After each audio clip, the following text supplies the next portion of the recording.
E aí, minha galera do bem, tudo bom com vocês? Mais um vídeo, tamo junto. De acordo com cientistas, o poder dos computadores vão crescer milhões de vezes mais rápido nos próximos 100 anos. É até mesmo difícil de imaginar em que tipo de mundo nossos filhos e netos viverão. Já existem mundos virtuais como, por exemplo, o GTA V, onde sua realidade é chocante e os detalhes assustam. Imaginem como será nos próximos 50 ou 100 anos. Na realidade, será bem possível que poderemos criar universos virtuais onde os personagens pensam por si próprio, assim como nós. E claro, eles não vão saber que vivem em uma simulação. Isso é assustador só de pensar. Se deseja receber mais conteúdos como este, fique ligado e se inscreva no canal ativando as notificações. Vídeos novos toda segunda, quarta e sexta.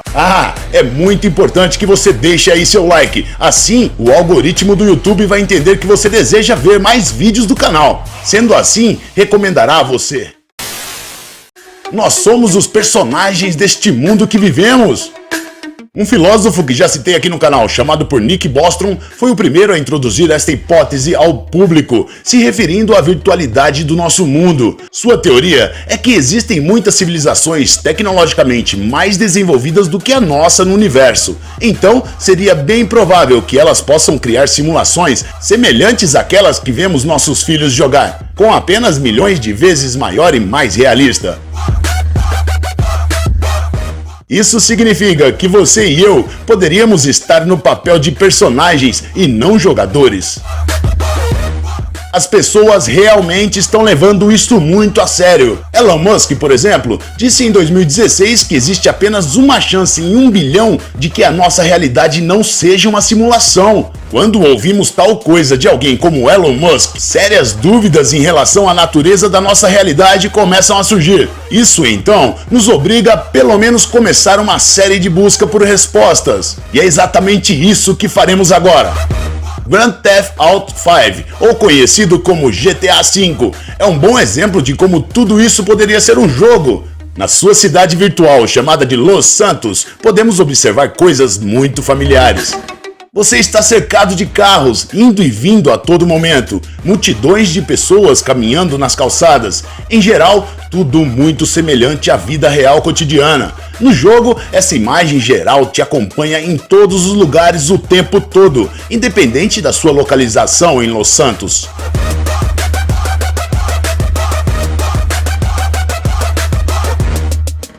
Isso poderia facilmente estar acontecendo na vida real, quando observamos tudo em nossa volta. Mas na verdade, isso não é simplesmente verdade. Não devemos esquecer que tudo que vemos no jogo é construído e programado como apenas uma ilusão. Todos os jogos modernos funcionam com este princípio. Quando está ausente de uma certa localização, de uma cidade virtual, não existe absolutamente nada neste local. Assim que os desenvolvedores otimizam o jogo, a fim de reduzir a carga no hardware do computador. Graças a isso que você pode desfrutar de tais gráficos incrivelmente realistas. Aliás, estas são as obras-primas da indústria dos jogos modernos. Se um jogador, ou melhor, um personagem se vira e olha para o lado nos gráficos, a imagem em sua frente é detalhada. Texturas de objetos que estão em sua volta ou atrás, fora do seu campo de visão, literalmente desaparecem por completo. Como disse, isso permite que o computador realize sua carga na plataforma do jogo, mantendo belos gráficos. Se você olhar do alto para uma localização no GTA V, vai parecer que toda a cidade cabe na palma da sua mão e vai ver os carros correndo para baixo e para cima em todas as inúmeras ruas. Isso significa que o poder de um computador ou console é suficiente para tal imagem complexa e detalhada. Bom, não vamos aqui tirar conclusões precipitadas. O fato é que a física do jogo também fica simplificada para objetos que estão longe. Se dispararmos um foguete em tais distância, mal podemos ver ele explodir. Se chegarmos perto, então a explosão vai parecer bem mais detalhada e realista. E isso requer bem mais energia do computador. O próximo exemplo é o jogo Civilization V. Se você mover rapidamente a câmera de um lado a outro no mapa, verá o local carregando antes de olhar. O motor do jogo não é tão perfeito, mas podemos ver como a visão responde a nossas ações, percebendo que estamos olhando. O observador influencia o mundo do jogo só pelo fato de estar observando. É assim que qualquer videogame do futuro vai funcionar. mesmo que computadores superpoderosos possam calcular simultaneamente. Mesmo ao longo de muitos anos, pequenos detalhes como natureza e micro-organismos só serão carregados com a observação do jogador. Tudo isso é para o bem da otimização. Bom, então depois deste prefácio de jogos, vamos passar agora para o primeiro grupo da teoria de que estamos vivendo em uma Matrix. Como já conhecemos e lembramos, um dos experimentos mais famosos da história da física, a experiência de Thomas Young. O experimento da fenda dupla foi um verdadeiro golpe na física e levou muitos cientistas para o estudo quântico. Se jogarmos bolas sólidas em um escudo com uma fenda cortada, elas aparecerão em um ponto só atrás desse escudo. Se tiver duas fendas, então terá duas linhas. Mas como as ondas se comportarão se passarem pelo escudo? Com o impacto, as ondas estarão na linha reta, como acontece com as bolas.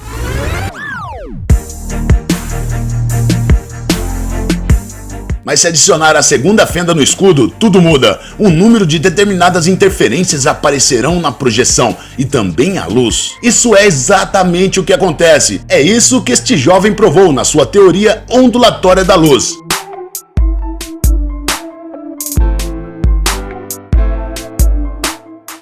Mais tarde, elétrons e prótons se comportaram exatamente da mesma forma. Então foi concluído que eles também agiam como onda e não como ponto. Havia uma suposição que talvez a luz ou outras partículas que de alguma forma em voos distantes esbarravam uma nas outras. Então, para testar, eles decidiram atirar elétrons um por um. O que vocês acham que aconteceu? A coisa mais estranha que possamos imaginar. O padrão de interferência que apareceu na tela. Um simples elétron, de alguma forma, foi dividido em duas ondas e quando passaram pelas fendas, houve a interferência, coisa impossível. Os físicos tentaram descobrir por qual lacuna o elétron passou realmente. Eles instalaram instrumentos de medição para verificar isso. Outra aparente impossibilidade surgiu. O elétron parou de se comportar como ondas e começou a agir como partículas. E deixou um traço na tela de duas distintas tiras. Sem interferências, tiveram então que admitir algo completamente alucinante, que o fato da nossa observação ou medição destruiu a função de ondas dos fótons, fazendo com que eles se tornassem pontos corpusculares. O elétron, sob a influência da observação, se comportou como uma partícula voando através de uma fenda e não de duas. Interpretação. Bom, certamente parece com o trabalho de um motor de um jogo, é o que faz isso. Vocês acham que nosso mundo está sendo um jogo de computador? E detalhe, o poder do computador não é suficiente para calcular o movimento de cada partícula. Por isso, um modelo simplificado que aplica cálculos precisos apenas se o personagem olhar para a partícula e desse modo não quebrar a ilusão da realidade?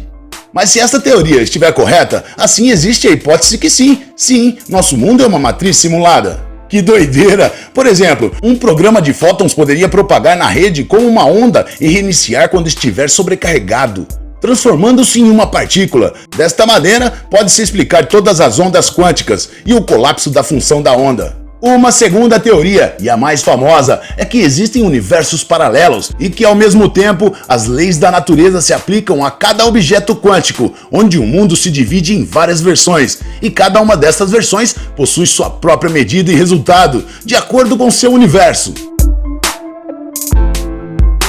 Aos olhos de leigos, esta é uma explicação bem estranha, mas é um mundo livre, onde pensar é de graça e cada um pode ter sua própria interpretação. Em 2006, os cientistas conduziram uma versão mais sofisticada do experimento de duas fendas, desta vez com um elemento diferente. A nova versão é parecida, onde as partículas são novamente disparadas através de uma barreira com duas fendas. O que mudou foi a observação, que foi feita ao mesmo tempo. Eles realmente se comportaram diferentemente.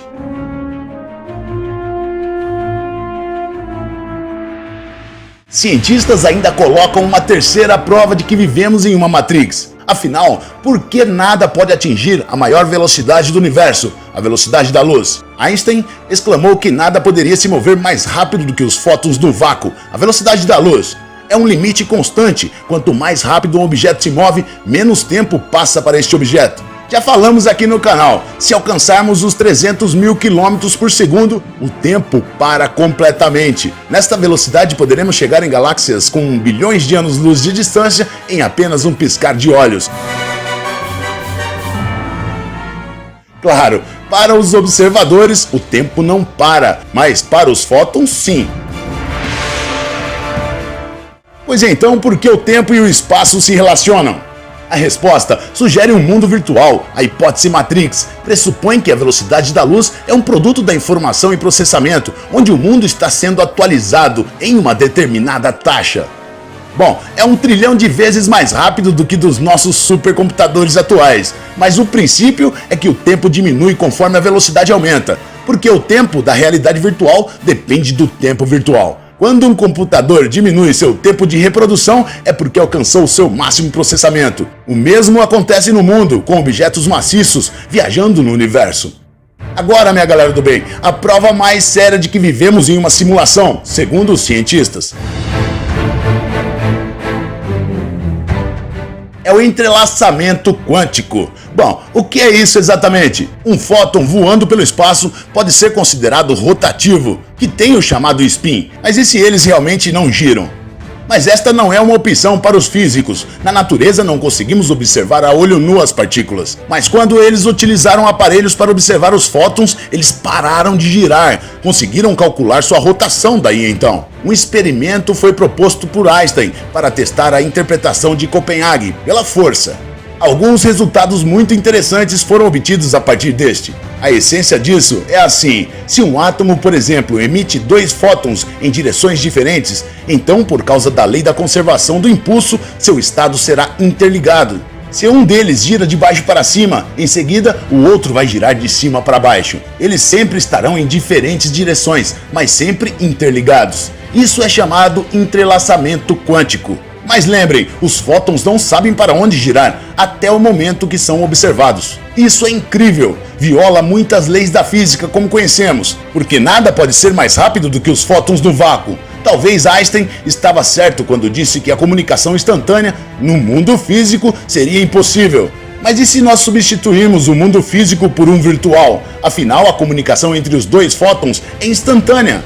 Pode ser onde se emaranham seus programas e são combinados para juntos serem observados os 2 pontos de pixels. Segundo os maiores especialistas do mundo, se assumirmos que nosso mundo é virtual, tudo rapidamente se torna bastante claro. Para descrever o mundo das elementares partículas e suas interações, os cientistas usam a mecânica quântica, e para o macromundo de Einstein é usada a teoria da relatividade. Mas se estes 2 mundos coexistem na natureza, então uma teoria também deve existir, que permitiria ambos. E isso é exatamente o que a hipótese da simulação explica perfeitamente. O mistério do Big Bang, a curvatura do espaço, o buraco de minhoca, a energia escura, tudo isso pode ser explicado com base nas suposições do que nos dizem. Essa teoria da simulação, mesmo se confirmada, não mudaria nada. Mas se existir uma oficial confirmação, poderia estimular fortemente novas pesquisas. E talvez os cientistas seriam capazes de encontrar novas evidências em nosso mundo, e eles poderiam ser usados para criar novas tecnologias. Por exemplo, se os efeitos quânticos são causados pela virtualidade do universo,